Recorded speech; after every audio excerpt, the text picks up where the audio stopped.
Okay, hello everybody. Welcome to the JSWCD Brown Bag Lunch with the Conservationists about ponds. So my name is Paul DiMaggio. I'm the Soil and Water Conservation Engineer here at the Jackson Soil and Water Conservation District. I'm an agricultural engineer by trade. My main schooling was irrigation related.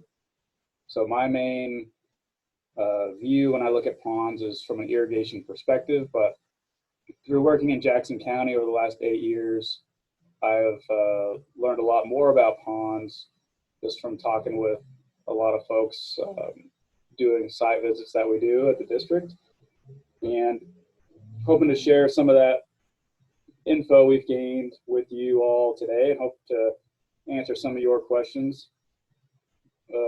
Clint, you want to introduce yourself? We've got a couple other Jackson Soil and Water Conservation District employees here as well. So, sure. Yeah. So my name is Clint Nichols. I am the Forest and Riparian Resource Conservationist with Jackson Soil and Water Conservation District. So what that basically means is that my area of focus is on riparian restoration and other riparian management projects. And then I do a lot of upland projects as well. So that could include forestry, forest health, wildfire preparedness, and other sort of upland habitat projects. Yeah, and sort of just piggybacking off of what Paul said too, I've kind of seen the same thing. It's I think everybody has a different goal for their pond. It seems like every site visit that we've been on, somebody has something a little bit different that they're using their pond for. So it's definitely made it interesting to try and make sure that we have good guidance for all of those different uses and resource concerns. cool. Thanks, Clint. Megan, you want to introduce yourself real quick? Yeah, my name is Megan Montgomery. I'm also a staff member here at Jackson Soil and Water, and I'm the Agriculture Resource Conservationist. So I work with Paul on a lot of our irrigation and agriculture related projects, more on the kind of upland ecosystem functioning, whether that's like the functioning of a pasture or restoration of some kind of dryland area or something like that. And I'm actually relatively new to the Rogue Valley, and so ponds for irrigation or wildlife purposes on private land are relatively new to me. But we've worked now with a couple of landowners that have put them in or who have wanted to restore their function in various ways. So I can share a little bit of what I've learned to do that. Great. Thanks, Megan. Looks like we're still getting a couple people rolling in, but we'll just keep going here. I'll just touch real quick about just some of the general pond purposes I've seen and just some general topics to get everyone thinking about some different things. And then I'll go over some questions and answers that I've received through email recently. So that way, you know, if multiple people have same questions, I can address those questions kind of once at a time. And then we'll kind of open it up for some general question and answers. And also while I'm talking, feel free to open up the chat box and type in your question. I think that'll be the most effective way for everyone to see the question. And then we'll make sure to get to answering all those questions as we move along. So thanks again for showing up. This is a great turnout. We've got about 10 folks here, so thanks. All right. So to start off, like what Clint was talking about, there's a lot of different purposes for your pond. It can be aesthetic for your property. Everyone likes to live near water, and ponds can actually increase the selling value of your property if they're properly maintained. And I'm going to be touching on that maintenance issue a lot because we see that all the time. Another option for your pond could be an irrigation necessity. So your irrigation season could be short. You could have a limited water supply, either from an irrigation district or from a seasonal creek. and you need to store that additional water either on your rotation from your irrigation district or in the beginning of the season for a seasonal creek so that you can use it later in the season for irrigating your pasture or your crops. These type of ponds and reservoirs can be pretty large, over 700 acre feet storage capacity, all the way down to really small to maybe 1 or 2 acre feet storage capacity. And they can be pretty useful for irrigation purposes.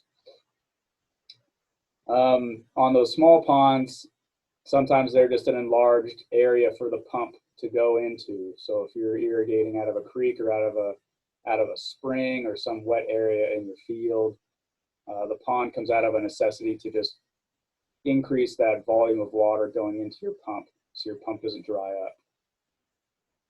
up. Other purposes for a pond could be increased wildlife habitat, or you could have it be a stockwater pond, which we see a lot. So there's a wet area in the field and your livestock are trying to access this wet area, which may be caused by a seep or a spring.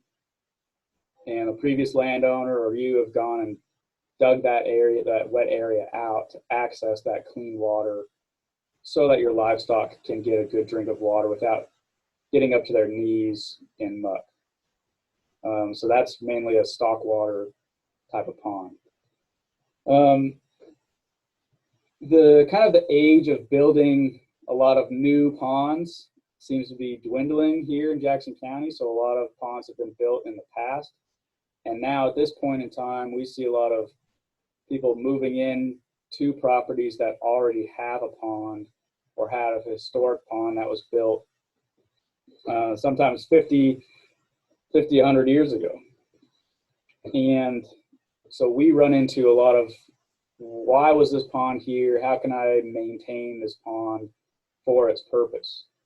Also, what type of purpose do I, as the new landowner, want to have on this pond? And is that going to be worthwhile for me to keep up this pond with the amount of maintenance I'm going to have to do to this pond on an annual basis, and likely how much effort it's going to take to kind of reestablish this pond? Because typically, or a lot of times we've seen it 20, 30, 40 times where an older landowner just getting ready to sell their property will forego the maintenance on the pond for 5, 10 years or so while they're transitioning away from the property. And then someone new comes in, purchases the property, and now this pond is in complete disrepair, fully grown with weeds. The banks are degraded. And so maintenance and reestablishment is a big question we get a lot of times. So again, if you got any questions as I'm going through there, type them in the chat. I see we have a couple of them here too. I'm working on that one if you want. What's that? I'm writing up a response for that one. Okay, yeah, why don't you go for that, and then I'll touch on some other questions on these emails I've got.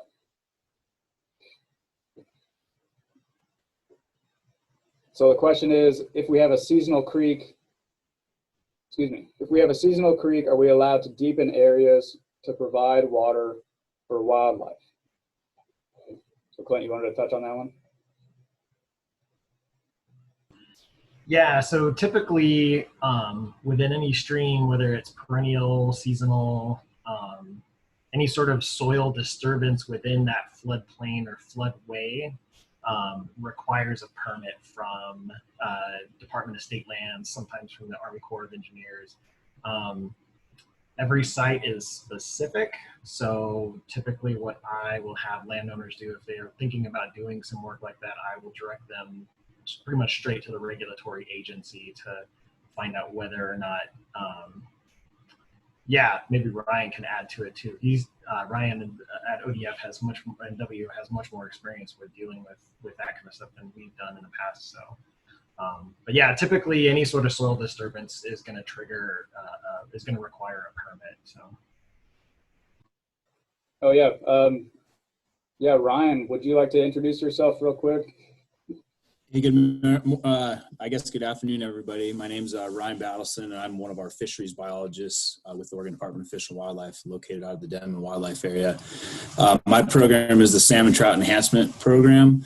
We do a number of things, often involving citizens, conservation groups, fishermen groups, schools, but we do everything from fish propagation to habitat enhancement, presentations, and education and outreach. So great question, Julie. Yeah, a lot of our local streams in the area are seasonal streams. And something that we've definitely seen, folks might have a creek on their property that might be wet 6, 7, 8 months out of the year, and then it goes dry. Those actually are very important habitat for fish species like summer steelhead, for example. Most of our summer steelhead, they've all evolved in these seasonal streams. And so going in and disturbing some of that soil or any of the bed and banks definitely requires a Department of State Lands permit. And that's going to also typically have a consultation with the Oregon Department of Fish and Wildlife. Some of the things we've been definitely talking about in specific sites, doing some more pool construction, actually. One of the unfortunate things with just a legacy of essentially large wood and stuff being removed from creeks and having fully functional riparian areas is a lot of times when those large trees or root wads fall into creeks, they help to naturally just, slow down water, scour out banks and create natural habitat for juvenile fish. That's something that I would encourage all landowners, if you want to do for streamside stewardship, is to actually leave large wood and root wads in the creeks. A lot of folks think they got to remove that. It's a little tougher when you're in, municipalities and stuff, but if you live out in the country and something's not really eroding your bank, there can often be solutions. You can get a hold of Clint or Paul and me as well, and we can find solutions for you guys. But yeah. On another side of that, for a seasonal creek that has a pump or an irrigation diversion out of the creek, you're typically allowed to maintain that irrigation diversion to an extent as it has historically been maintained. But that's for irrigation purposes, not necessarily for wildlife. Tom, you have a good question. We can touch on that too. I got an email from Corellia. She had gotten a call from you, so she forwarded that on to me. So thanks for touching on that here. I don't have a lot of experience with duckweed. I know Ryan probably has more experience with dealing with mosquitoes and mosquito fish than us. So I don't know, Ryan, would you like to touch on the mosquitoes portion, and then maybe Clint, if you want to talk about duckweed, if you got something to say. Thanks. Thanks for the question, Tom. So ODFW does not, we don't give out mosquito fish. There's actually a little misconception there. Jackson County Vector Control actually over off of Mosquito Road off of Table Rock, where Table Rock and Antelope meet. Those guys, the Vector Control is who does mosquito fish. I do want to mention something about mosquito fish though. We do not like to see mosquito fish in any moving waters of the state, or if there's a way for mosquito fish to get into essentially seasonal streams or perennial streams. They're not a native to the Rogue Basin. We have them, but we like to try and keep them in ponds. A lot of times folks have an overflow in their pond, and that's a great way for those fish species to remove or to escape. We get a lot of introductions of non-native species. Probably most famously is the Umpqua pike minnow, aka the squawfish. We call it the pike minnow these days, though. But that was introduced in a pond actually in Wolf Creek, and something, especially if you are going to be having mosquito fish, or for that matter, bluegill, bass. ODFW strongly well, it's a requirement if you're stocking fish in your pond to have that screen so that fish can't escape. But if you do have a pond that maybe has fish in it that you didn't put in, but it was historical there, definitely encourage folks to put screens on there so that we're not getting more introductions of these species into our flowing water bodies. And then really last thing, I'll let Clint talk more about the duckweed, but I think shading and controlling your nutrients is the best thing I know. There are some products also, and the soil and water conservation guys might be able to steer you that direction. Yeah, thanks, Ryan. Yes, the question on the pond. So I would go back if you're not having some success with those mosquito fish. I would go back to Vector Control and see if they have any other recommendations. So they regularly treat ponds. They regularly treat ponds throughout Jackson County, and they have different products that they use. Some are, I don't know if I call them organic. I'm not sure what the compounds are, but they're, it's not like your typical like broad spectrum insecticides that they can treat ponds with. I'm not, like I said, I'm not totally sure like the chemical compounds in it, but they might be able to give you some ideas on some good ways to treat it. The topic of duckweed is one of those ones where it really depends on what you're using your pond for. So if it's specifically for irrigation, or if it's for like a swimming hole or recreation, then yeah, duckweed is one of those things that's not great to have in your pond because it can choke up your filters. It can, just be kind of a gross thing to kind of swim in. If they're habitat ponds, then a certain amount of that aquatic vegetation is actually kind of nice to have. Can kind of provide cover for some aquatic organisms.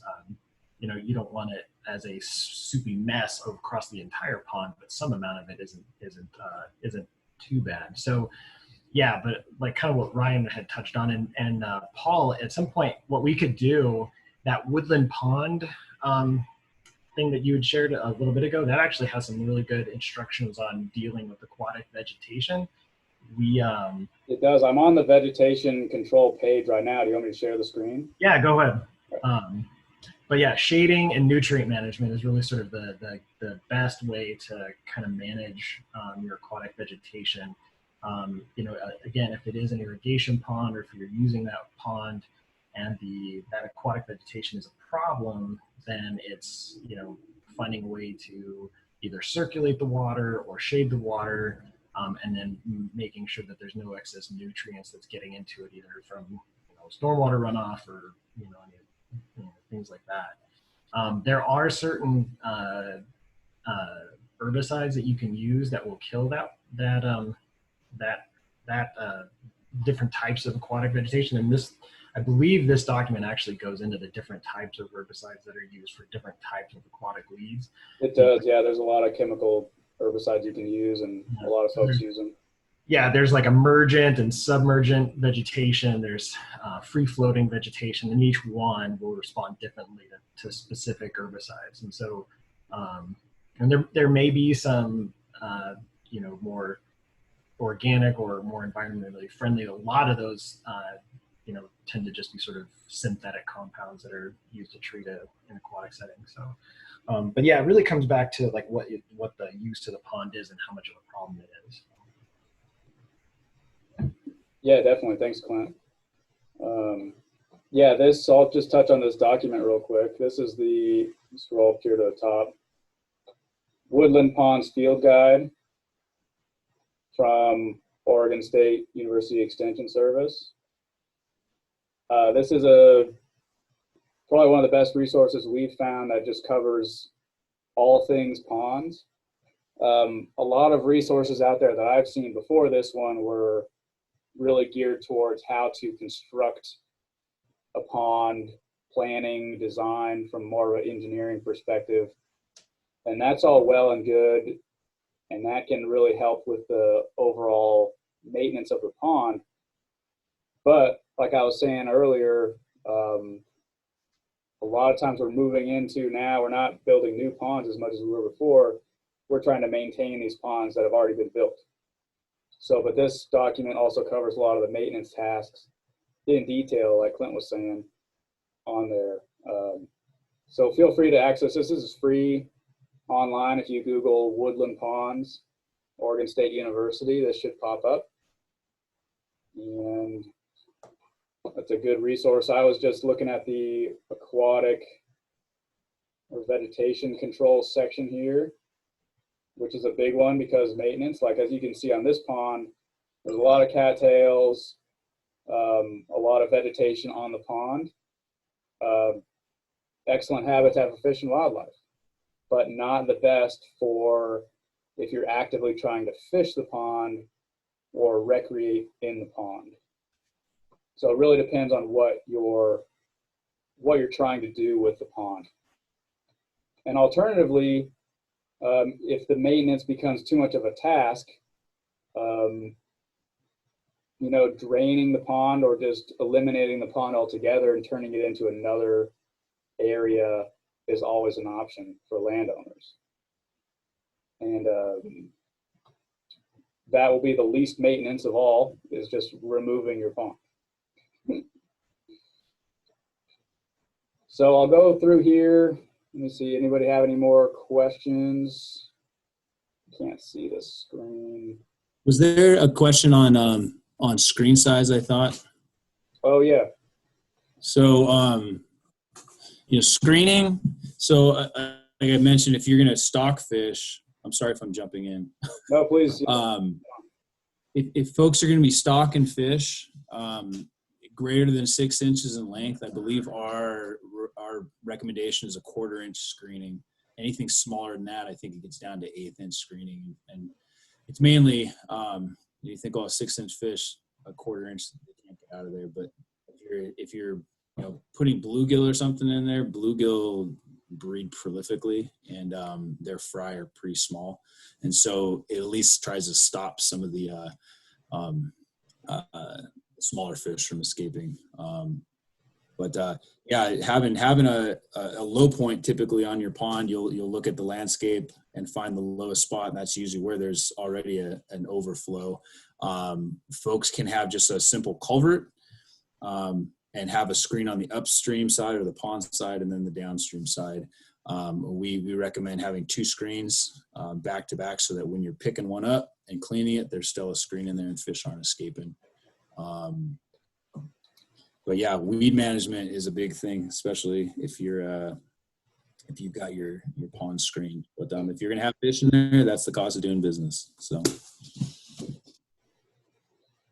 yeah, thanks, Ryan. So on that maintenance side, I'll talk about a question. Is there an economical way to dredge out my pond?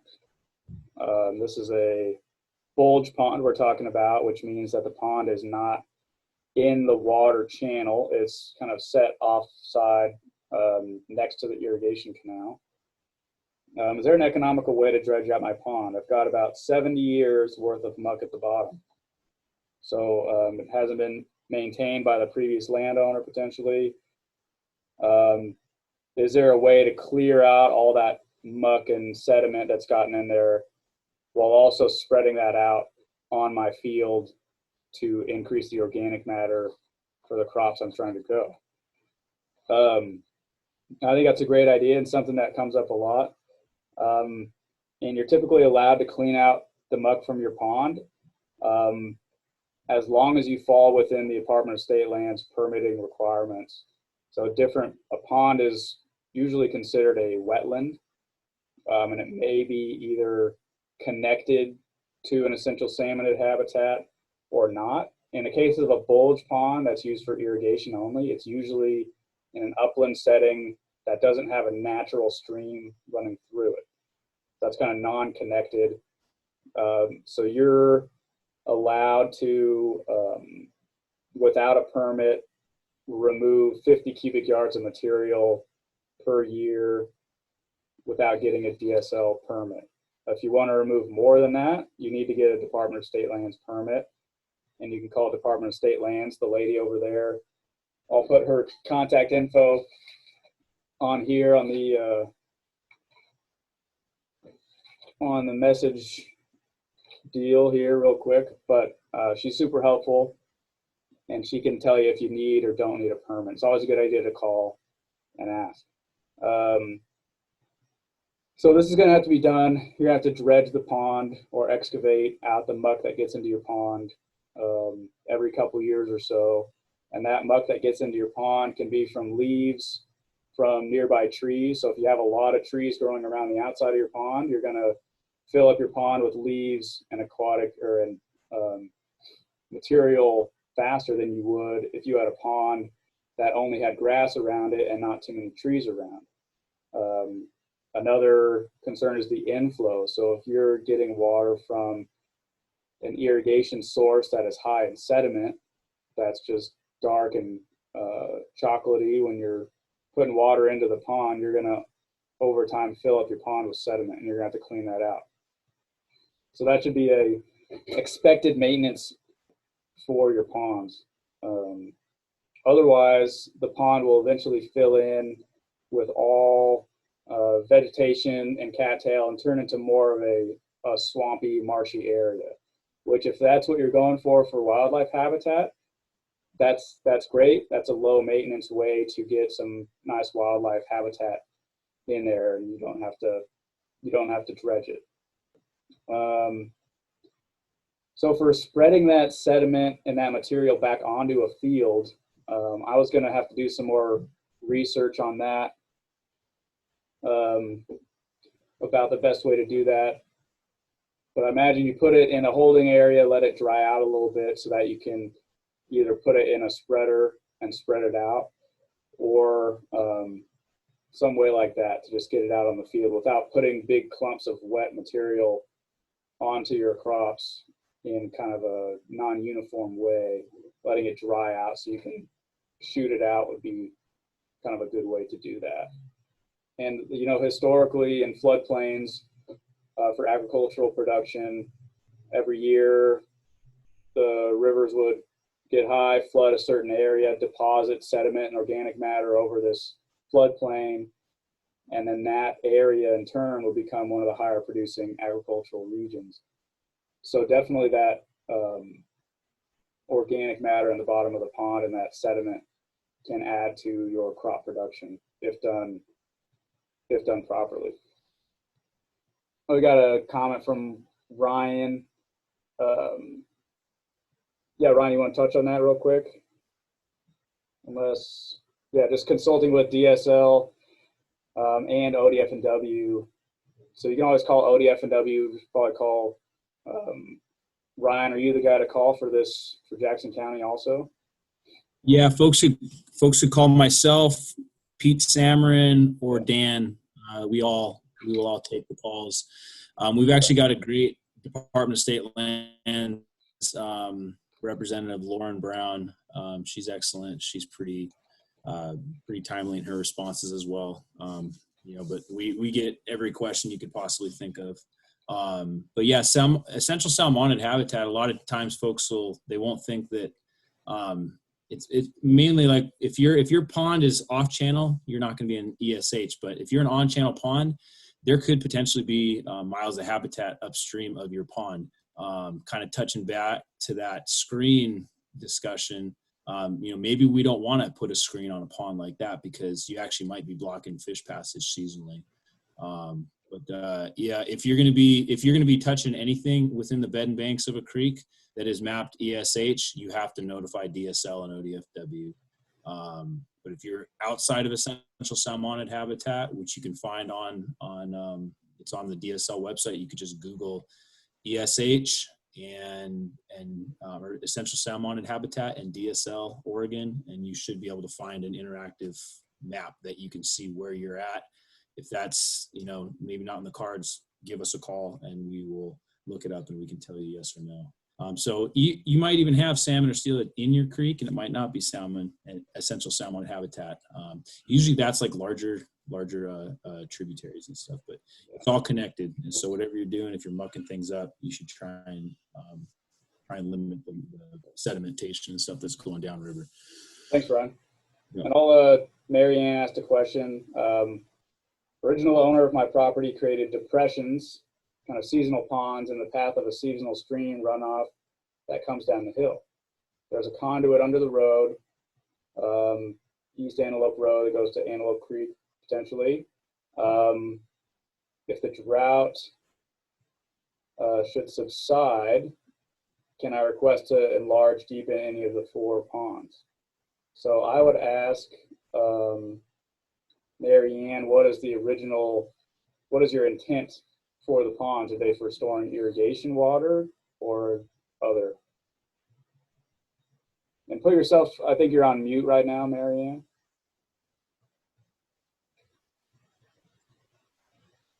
When I first got here over 20 years ago, we did have rain and the ponds up. The deepest one would be overflowing. The original owner did have 2 tubes, conduits from the upper area to the deep one. Just concerned if we get into greater water flow than what we have had. I am concerned about the overflow of the ponds and the sides getting broken down, the downhill. So I was just looking at if that would be a potential, just looking down the road, I do.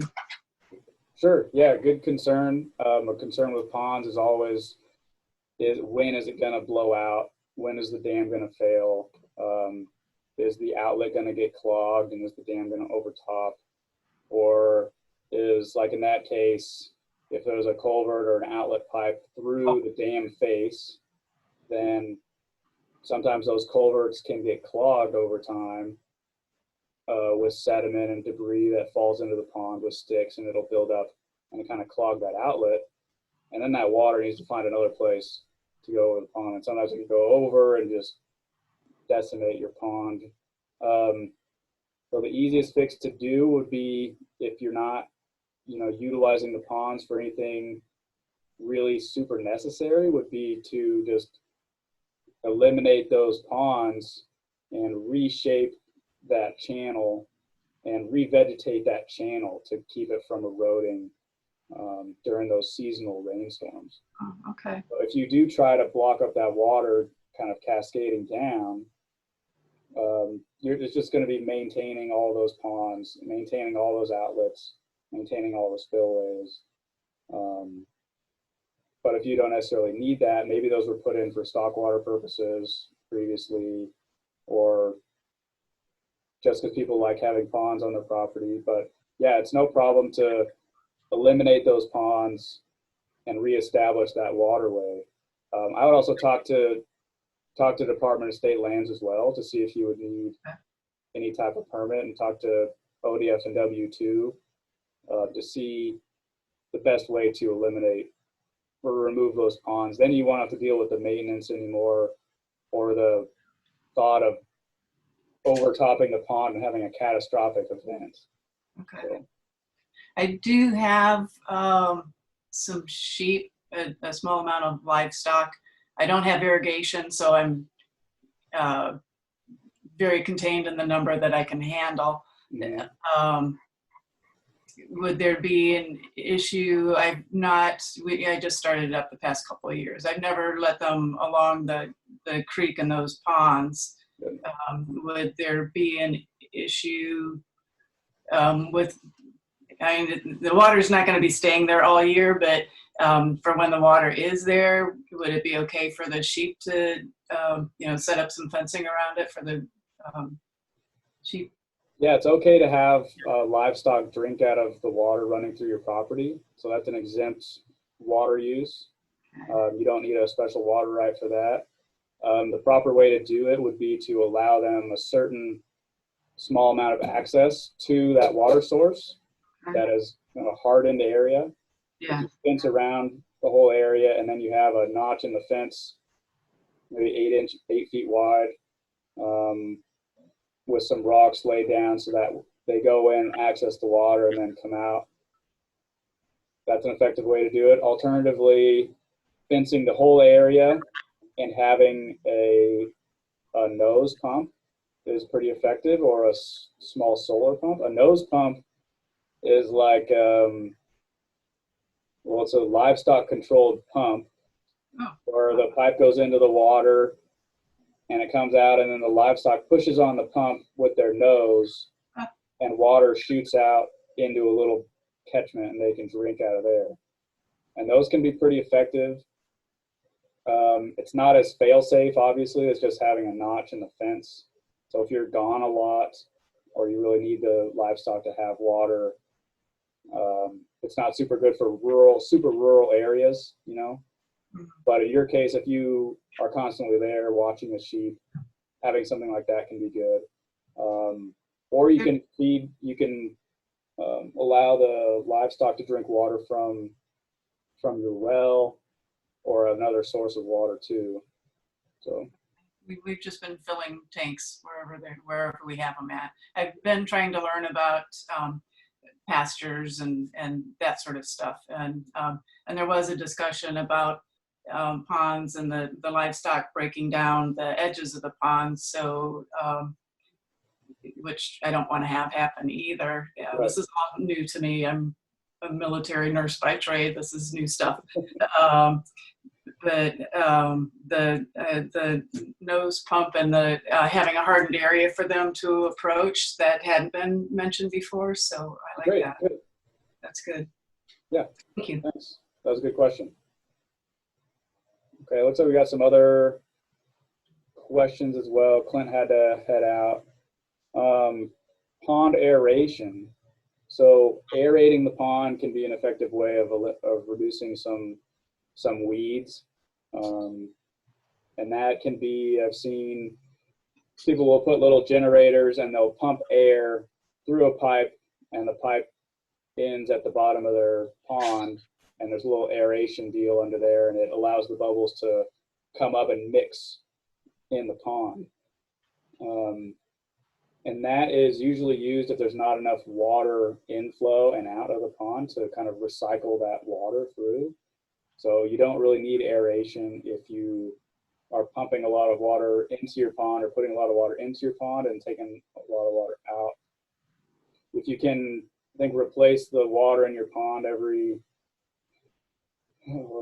couple of days, about looking at my reference, every couple of days, then you shouldn't need any aeration. But that's hard to do with some of these off-channel ponds. So aeration can be helpful. It just can be more expensive than people think.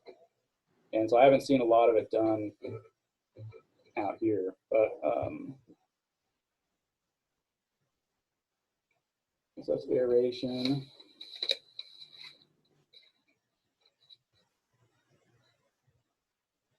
So with dredging a pond out, I'll just continue on some of these questions.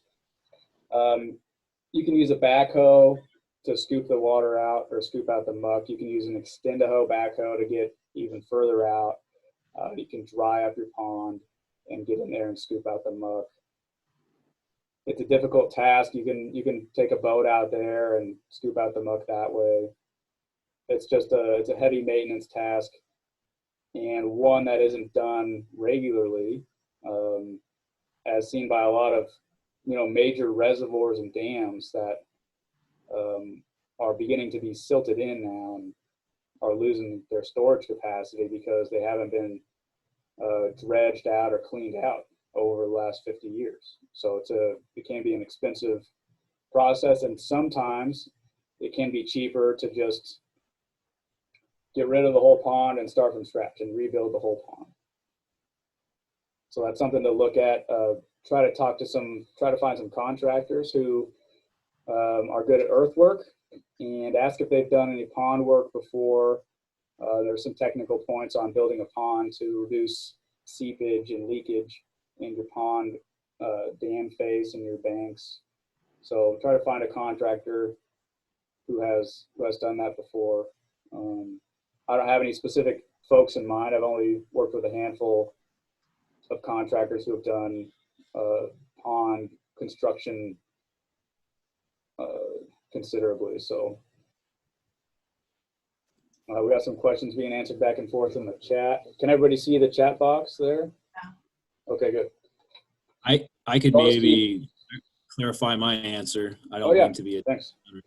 But I was kind of responding to Liz as well as Marianne. I liked Marianne talking about her seasonal ponds, and then Liz has a small pond that she wants to dig out. So, you know, I don't mean to be the total Debbie Downer, but despite a lot of folks' best intentions, a lot of folks say, well, they want these ponds for wildlife. We have probably more standing water in the Rogue Basin now than we've probably ever had, actually, prior to when some of our floodplains were reconnected with the main Rogue River and its tributaries. But in terms of small ponds, I mean, these things are actually, you should ask yourself, what kind of wildlife do you want to attract? And so pretty much every pond that I see is going to have non-native bullfrogs in it. And non-native bullfrogs are pretty hardcore predators on native species, such as our yellow-legged frogs, western pond turtles, and they do a pretty good job on chowing down on those native species.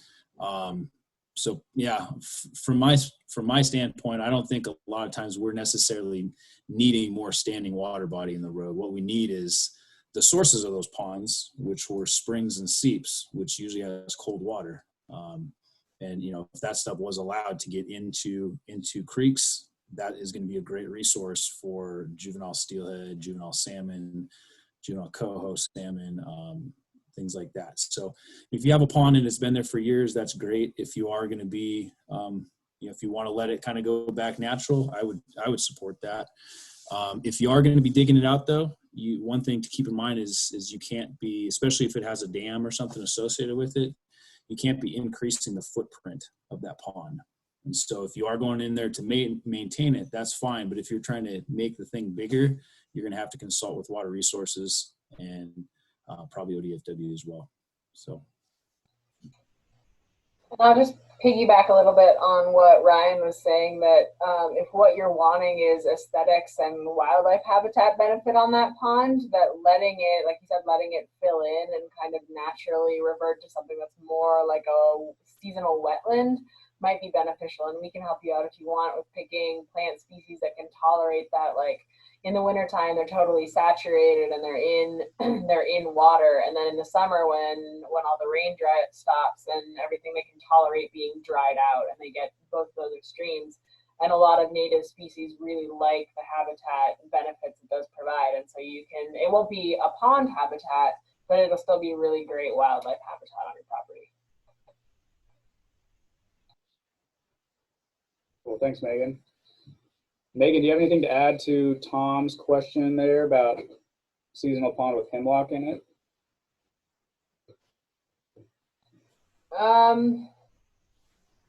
That one I'm not entirely certain about. It's probably something that you would want to deal with during the dry season, preferably to the wet season. And there are some like aquatic approved herbicides you could consider. Hemlock you can also pull as long as you are hitting it before it goes to flower, and you're kind of wearing protected gear. But if you send me a direct message with your email address, in the chat box you can kind of specify if it goes to everyone or just to me.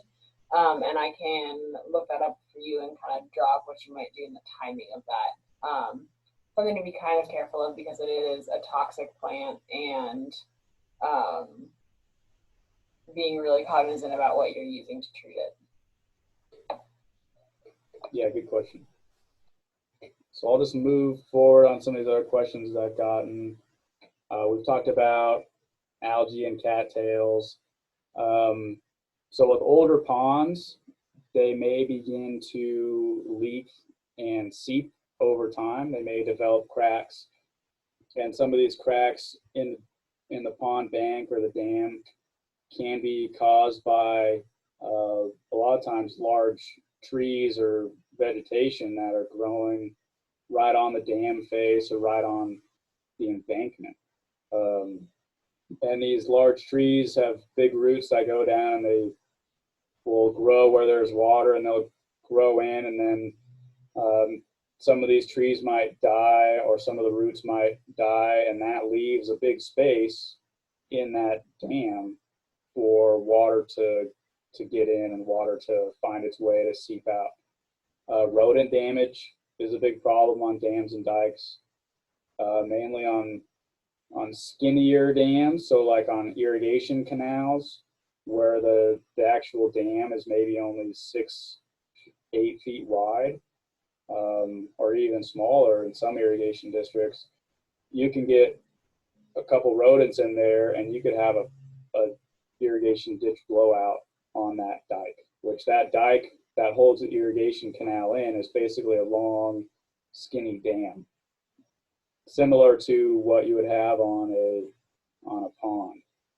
So if you've got a pond, though, to prevent rodent damage, just make it extra wide, 10 or so feet wide on that pond embankment, on that dam, to prevent the rodents from really going all the way through to prevent a blowout. And definitely don't plant any trees on the dam itself. You can plant trees near the uphill side where it's not holding back any water. But again, those trees are going to add vegetation to your water, and they'll increase the amount of maintenance you'll have to do over time. So if you see any small trees coming up on your dam face, immediately chop them down. You should really only have a thick grasses growing on your dam in any area that's actually impounding the water. If you currently have a large tree on the dam or on the dike and you see that it's leaking from around that tree, the only way to stop that would be if you cut down the tree, you're likely going to increase your leakage because now those roots are going to die and allow more water to flow through those root spaces. You're going to have to chop the tree down and cut that entire root ball out of the dam and rebuild the whole dam to really fix that seepage issue. So if you see a lot of seepage on the dam, just keep an eye on it. Every dams have a little bit of seepage and a little bit of leakage. So if you see it increasing over time or increasing really quick, keep an eye on it. Try to drain the pond so there's no catastrophic blowouts that could harm your neighbor downhill or something. But otherwise, if it's just seeping a little bit or if it's a little moist at the bottom edge of the dam, not a huge concern. They'll seep a little bit. Another way to fix a leaky pond is to drain the whole thing and reline the whole inside of the pond with something that won't let water through. So a good one in this area, since we have a lot of clay soil, is to line it with, it's called a clay liner, which is basically a compacted 1 foot thick clay cap that's all in that pond, that's compacted. And when that gets wet, it'll swell up a little bit and it'll totally seal that pond off. So any deficiencies in the dam itself or in any other banks will be mitigated by that 12-inch thick clay cap or clay liner in there. If you don't have access to clay soil that's at least 20% clay, you can mix like your native soil there, if it's a sandy or loamy soil, with a material called bentonite, which kind of acts as like a super extreme clay on steroids that expands a lot when it gets wet. So you mix that in with the soil that you have, you line all the pond, and then once you get it wet initially, it'll swell up and seal your pond. That's the most economical way to do it for large ponds. On small ponds, using a pond liner or a synthetic pond liner, it's like a big rubber mat, plastic, is a good way to prevent leaks in your pond. And those are especially good for irrigation ponds because they last a pretty long time, and you can really ensure that you're not having any water seeping out of your pond. So the takeaway on that one is, when you're maintaining your pond, make sure there's no large vegetation growing on your dam. That goes for blackberries too. Don't let a lot of blackberries grow on your dam because they can obscure the visual of if any seepage is happening along that dam, along the pond. If it's all covered in a bunch of blackberries, you don't know if there's more or less seepage coming out of that pond. You really want to chop those down and just have it be a nice grassy area that you can go walk around on.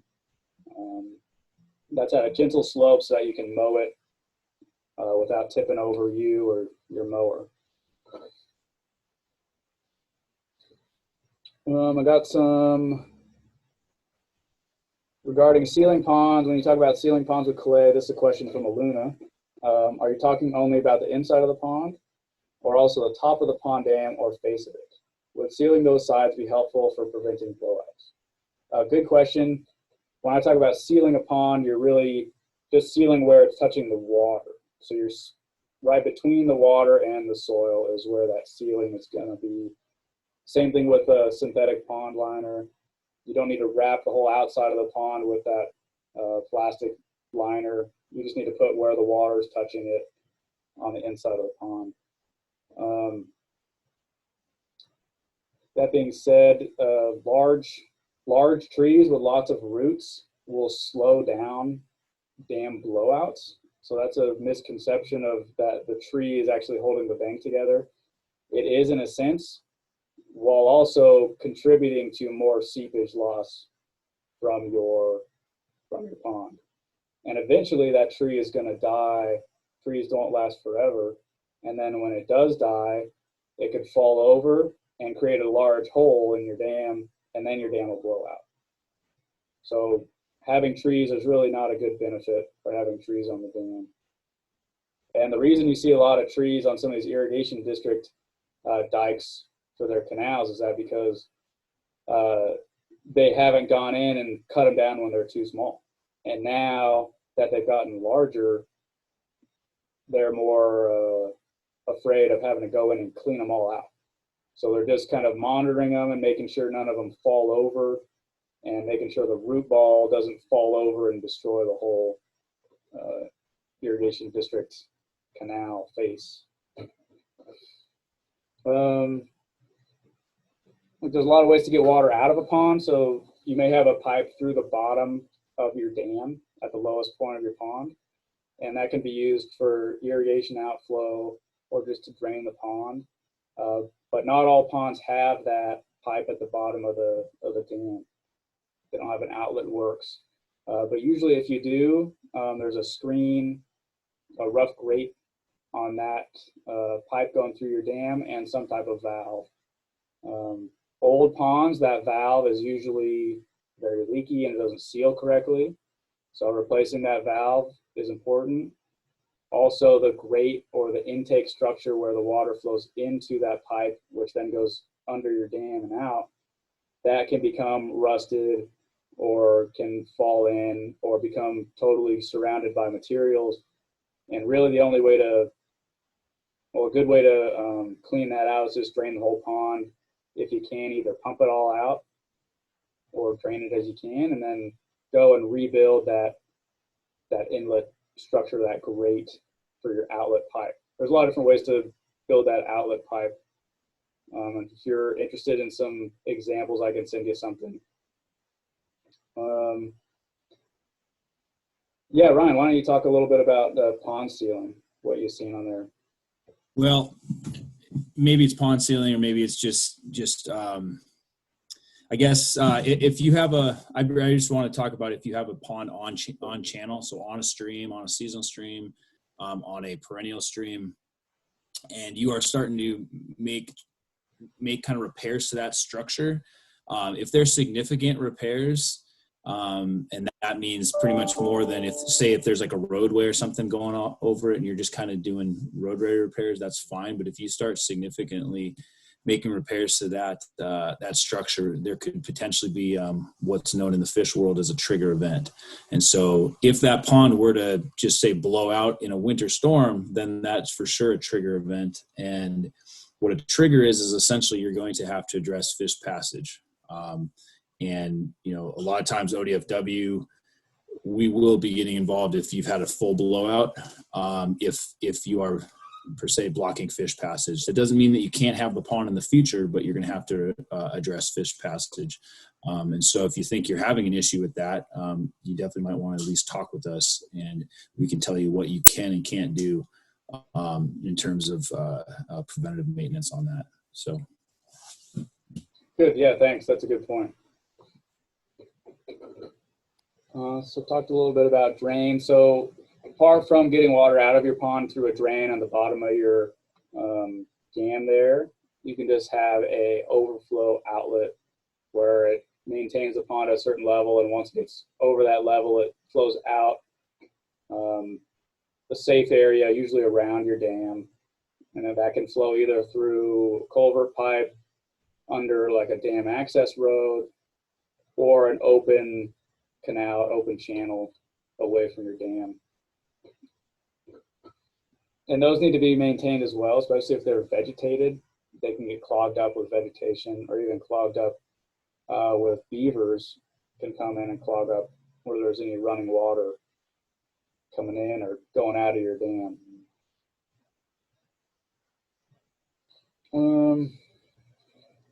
I'll mention beavers, and the ODFW, we do have a publication called Living with Beavers. So if, from a fish guy's perspective, beavers are pretty awesome, particularly if they're on a creek. From a landowner's perspective or agriculture perspective, they can also be kind of a pest. So there's a number of ways to deal with beavers on your property. There's, of course, the lethal method. From a wildlife perspective, at least I would encourage you to see if you can perhaps live with them. Depending on where you live in the watershed, if you're having beaver issues, say on just fruit trees or trees along your pasture or something that's next to a creek, I may be able to find fencing for you to try and girdle the trees or wrap the fencing around the trees. But there's exclusion devices and stuff, and we do have a publication. So if someone's interested in that, they could check out our Living with Wildlife on our website. Otherwise, give me a call and I'll forward it to you. Great. I'm actually going to look that up right now.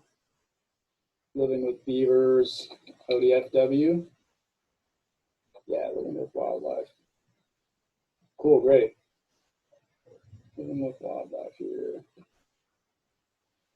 So I'll just copy that link right in here.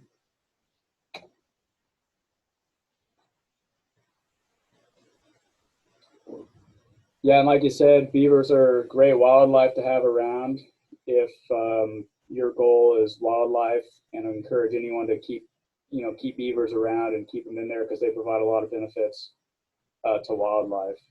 But yeah, sometimes you just can't afford to have a beaver build a dam on your outlet of your pond so that your pond dam blows out and you wash away your structure. But yeah, definitely something to keep in mind. Thanks, Ryan. That's kind of all I have. If I missed anything, please chime in. Looks like I got a question from Aluna. Line it with a pond liner with a permit. Yeah, Luna, that's like a water rights question. You're allowed to catch rainwater in a pond even without a liner. That's what I clarified with Siobhan, I think a little bit ago, was they consider ponds to be an artificial surface because usually they're lined with some type of compacted clay. It doesn't necessarily have to be a synthetic liner to be able to catch rainwater. So you can have a pond and you can divert rainwater from your roof into your pond as long as that rainwater doesn't touch the Oregon ground before it gets to your pond. So you can't divert rainwater in a natural channel into your pond. You have to divert rainwater into your pond through from an artificial surface. So yeah, you don't need a permit, but if you're digging a large hole, Aluna, you may need to get like, a Jackson County earthwork permit. There's other permits out there available for construction for safety reasons. But yeah, that can be a cheaper alternative to catching rainwater than buying a tank. However, tanks are easier to maintain over the long run than a open hole in the ground is. And it's easier to filter what goes in, and it's easier to get water out of a tank as well. So I haven't seen a lot of those, but I get a lot of that question. But everyone that's catching rainwater in Jackson County is using a tank usually. So yeah, you're welcome. So yeah, if there's nothing else to add, it's about 1:06. We have this scheduled until 1:30. So if you guys think of any other questions, please either reach out to myself, Clint, Megan, Ryan. Thanks a lot for joining in. That was super helpful. And we'll try to either answer your question or find the resources to answer your question.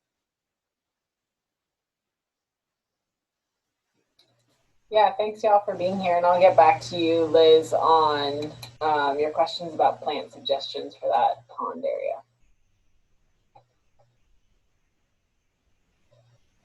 Thank you. This is enlightening. More knowledge. Thanks, Mary. Thanks, everybody. Thanks, Liz. Thanks, Aluna. Appreciate everybody joining in.